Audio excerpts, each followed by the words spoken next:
to today's Booksploration.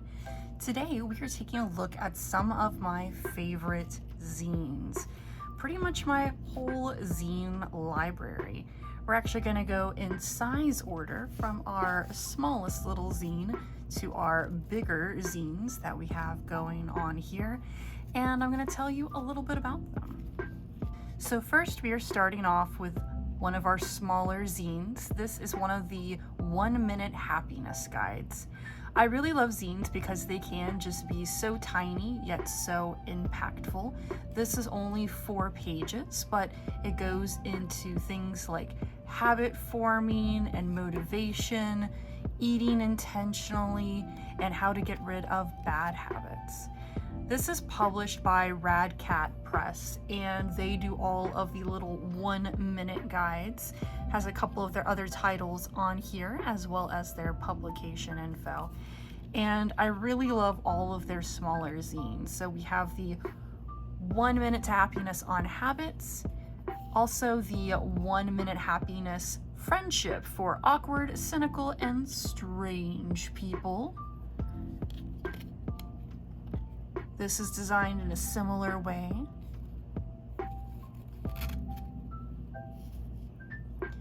And the last one I have is the 1 minute happiness for your highest form. Again, discussing the obstacles along the way and offering just some really brief advice.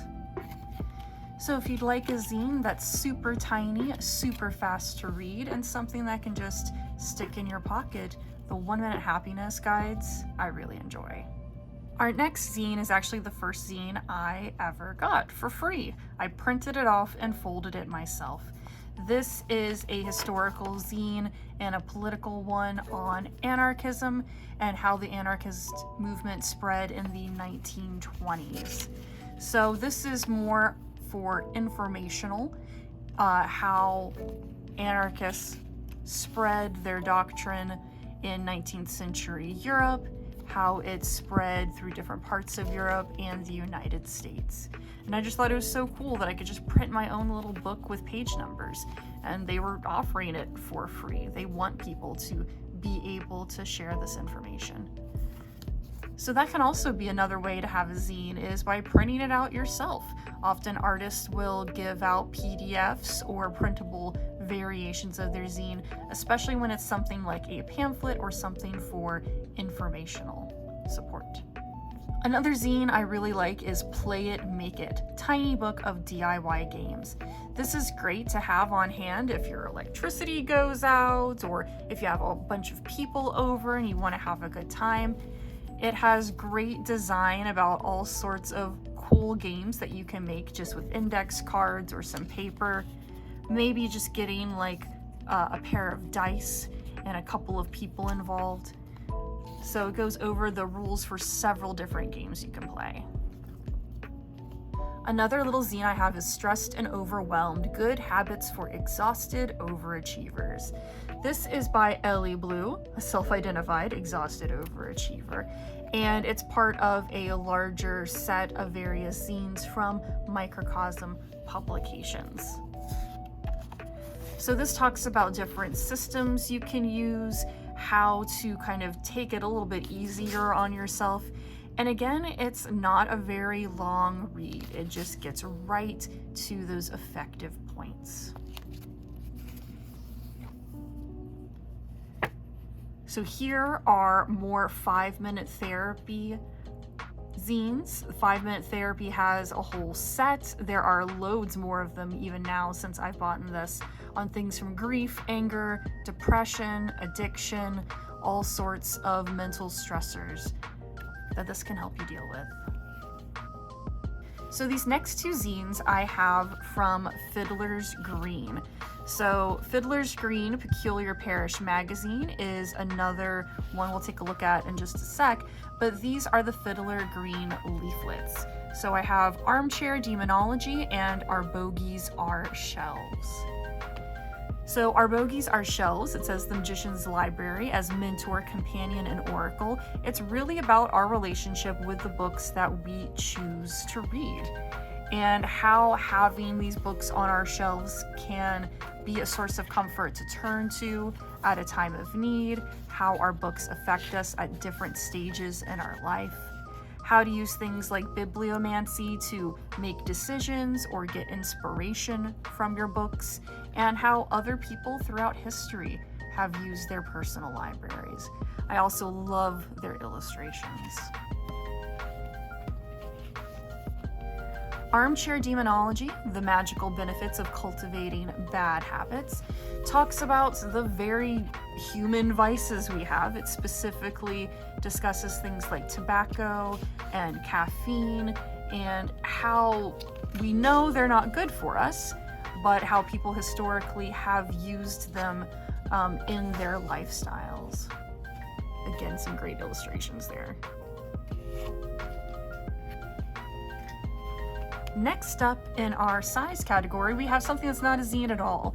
So this is something that originally came for a journal, a little notebook, and it just has a little holder here, a little pen holder, a little case, but this is excellent for storing small zines. I'll often have like some little tabs in here if I need to mark anything, and it's really good for the very tiny zines that you can just keep right in here. And even some of the larger zines work really well either in this portion of the insert, or if you have some that fit in, let's see, I believe this one does, you can just slide them right in here. So these are often sold in like the notebook section of stationery stores, but it's a great way to be able to take tiny zines with you without them getting crumpled or crushed or torn, damaged in any way, and you can have all of them just ready at the go. Our next category we have for zines, this is what I would say is a typical size for zines. You have the size of, roughly printed sheet of paper folded in half. So this is the do-it-yourself guide to fighting the big motherfucking sad. And this was probably maybe the 4th or 5th zine I ever bought. It does deal with depression and how to make yourself move out of a place that feels immovable. This is a very personal zine as well, very simply designed, and it does go back to really the very basics of zines.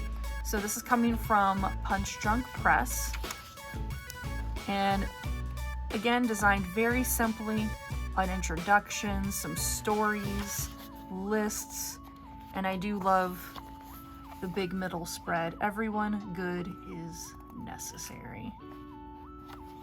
The follow-up to this was Simple Steps to a Life Less Shitty. Again, designed in the same way. It doesn't have a big middle spread like the previous one, but a lot of information, again, lists, things to try, techniques, and personal stories, mostly just about how to make everyday life just a little bit easier. And another one I have of this size with the screen printed cover is Pulling Ink.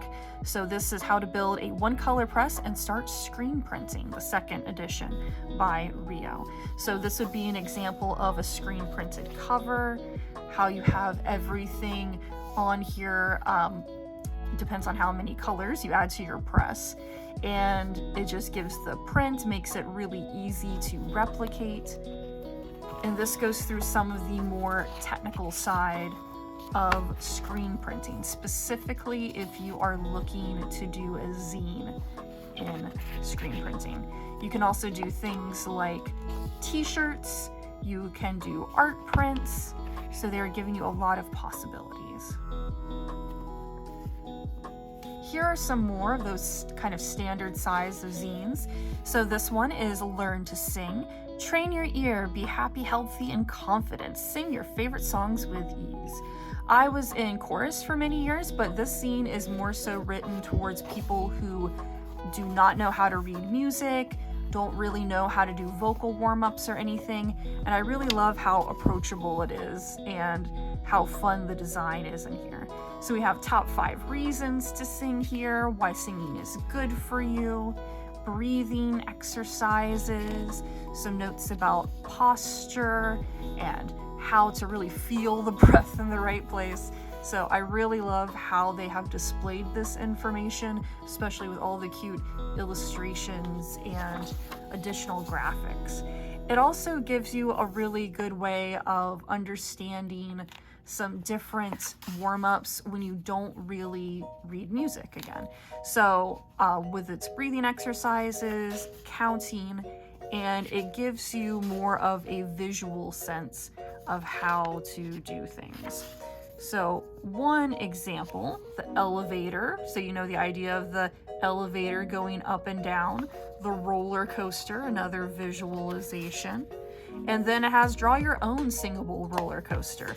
So it gives you ideas to how to put in your own warm-ups just with some simple lines, so you can look at them at a glance and understand them without having to have that musical notation. So this is another zine slash small book, How to Resist Amazon and Why, by Danny Kane, the owner of the Raven Bookstore in Kansas. This is also by Microcosm Publications. They have a lot of zines and short books. So they are very much anti-corporate, anti-authoritarian, and this one's a little different because it does have those glossy magazine style pages inside. It does refer you to other organizations and of course the Raven Bookstore, but this is more, again, informational. It's taking a look at how Amazon has impacted our economy, how it goes into local businesses, how it controls certain areas, and it offers a lot of very, very current information. So you notice the QR codes, we have things like screen captures from tweets and other modern media. So this is something to really get if you are interested in understanding how Amazon is currently and in the future impacting our economy. These next two books I actually bought together. So both of these are by Katie Johnson. So these zines are beautifully designed. We have these pictures that wrap all the way around, and they are about the different seasons. So we have hatching, self-care tips for spring and summer, and we have nesting, self-care tips for autumn and winter. So these are also good lifestyle zines for really grounding yourself, again from Punch Drunk Press. And it gives you resources on how to deal with winter, how to deal with things like seasonal depression. If you struggle feeding yourself or really doing like everyday things when the seasons change and you feel that transition really keenly, this has some really good no-nonsense advice for you. And the same thing here with nesting. So some people are affected by seasonal depression, or they are living in environments where it is really dark or isolating during winter.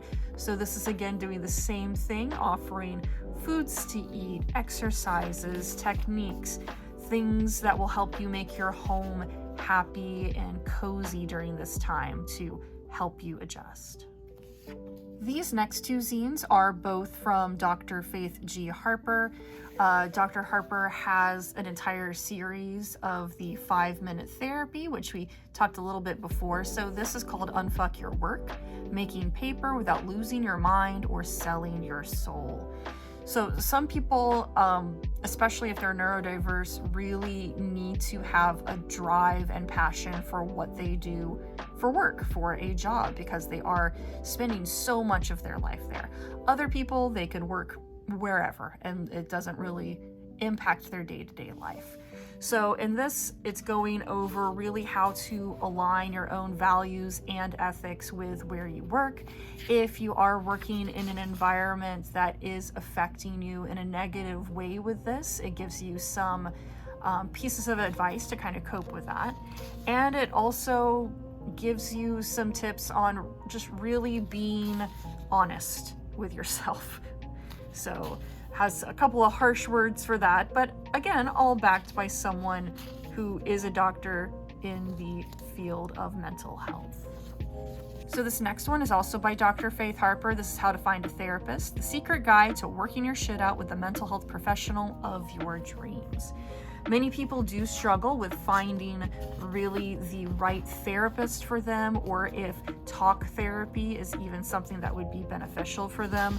So this goes over how to find your options, how to change your provider, how to figure out whether or not you should even use insurance for it.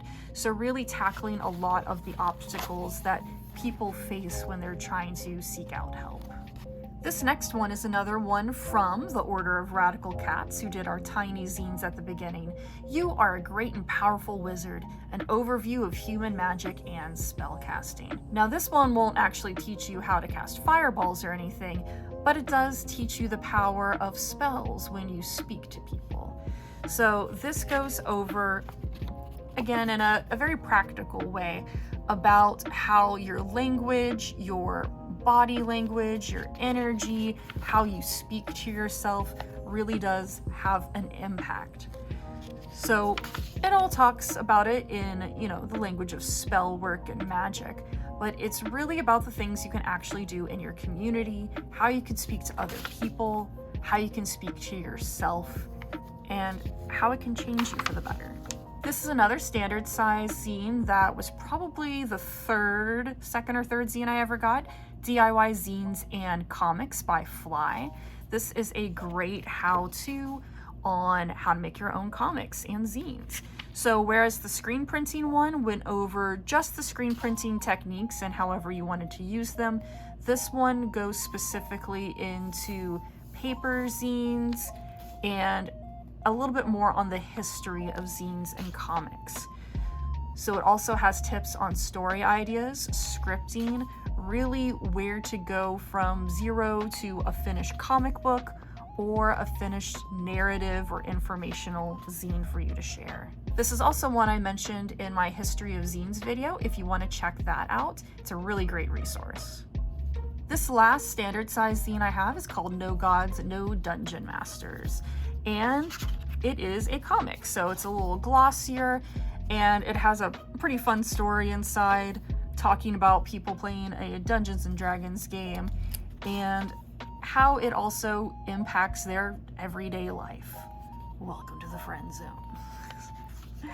So I do love this zine / short comic. I love the art style and I really love the themes that go with it and how it sort of shows the role-playing magic in real life. These three zines are all from Fiddler's Green. So we saw the leaflets from earlier. This is the full Fiddler's Green Peculiar Parish magazine. I really love this magazine. It has wonderful information in it. I love the designs. It is definitely a thicker zine. So you can find in here stories, essays, articles, and I really love I suppose almost Edwardian look. It almost reminds me of an Edwardian magazine or newspaper at the time, how they have it decorated, and really has lovely writing. So they accept submissions. You will often see advertisements for other works inside as well, and we hear a lot about the authors who contribute. Sometimes you will also get some special gifts. So here we have in here Mushroom Madness by Anton Barbeau. So just a little 45 here. I unfortunately do not have a record player yet, but I will get one. So we got this in this copy of Peculiar Parish. I also got a sticker and another one, and I believe this one also had a little something. Let's see. Yep, this one had a little note in it, and this was thanking me for getting the magazine and one of their leaflets. And they give me an offer to follow the steps and share my results on Instagram, so I thought that was cute as well. And our last zine is one of my all-time favorites. This is Skeletor's Guide to Self-Care. So this is more like a book. How it is printed has the glossy pages, but it's Skeletor from He-Man, and he is giving you some advice. He's going through some situations. He's trying to understand why he's having a rough go of it, and gives you some insight on how maybe you should treat yourself and others when you're going through things. Can fashion be self-care? Ask your local fantasy warlord. So I hope you enjoyed today's Booksploration, taking a look at some of my favorite zines. If you're interested in zines, we do have that video going over the history of zines, and you might see some more being made in the future on this channel, but you'll have to wait for that in another video. What kind of zines would you be interested in seeing? Do you have a topic that you would love to nerd out about, write about, read about, have it mailed to you in various installations, have your own tiny zine of it that you could take anywhere? Let me know.